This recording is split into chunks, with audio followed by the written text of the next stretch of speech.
This song is called Alice's Restaurant. It's about Alice and the restaurant. But Alice's Restaurant is not the name of the restaurant, that's just the name of the song. And that's why I called the song Alice's Restaurant.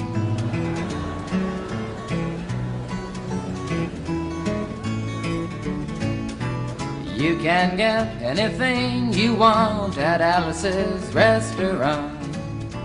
You can get anything you want at Alice's Restaurant.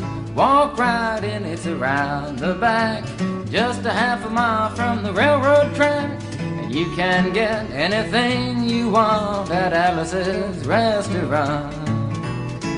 Now it all started 2 Thanksgivings ago. It was on 2 years ago on Thanksgiving when my friend and I went up to visit Alice at the restaurant. But Alice doesn't live in the restaurant. She lives in the church nearby the restaurant in the bell tower with her husband Ray and Facha the dog. And living in the bell tower like that, they got a lot of room downstairs where the pews used to be. And having all that room, seeing as how they took out all the pews, they decided that they didn't have to take out their garbage for a long time. We got up there, we found all the garbage in there, and we decided it'd be a friendly gesture for us to take the garbage down to the city dump. So we took the half a ton of garbage, put it in the back of a red VW microbus, took shovels and rakes and implements of destruction, and headed on toward the city dump.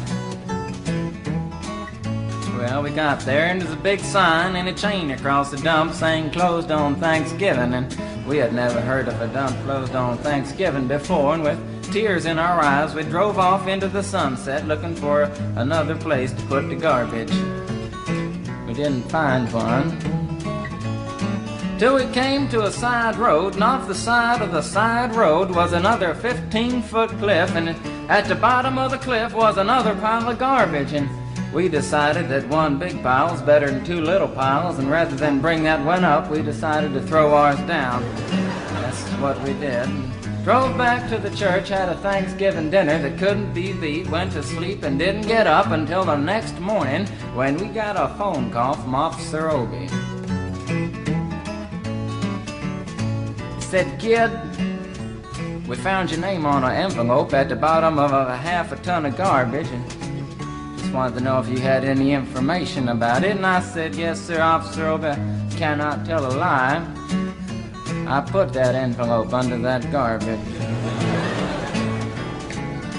After speaking to Obi for about 45 minutes on the telephone, we finally arrived at the truth of the matter and said that we had to go down and pick up the garbage, and also had to go down and speak to him at the police officer station. So we got in the red VW microbus with the shovels and rakes and implements of destruction, headed on toward the police officer station. Now, friends, there was only 1 or 2 things that Obi could have done at the police station, and the first was that he could have given us a medal for being so brave and honest on the telephone, which wasn't very likely and we didn't expect it. Another thing was that he could have bawled us out and told us never to be seen driving garbage around the vicinity again, which is what we expected. But when we got to the police officer station, there was a third possibility that we hadn't even counted upon, and we was both immediately arrested, handcuffed. And I said, "Obi, I don't think I can pick up the garbage with these handcuffs on."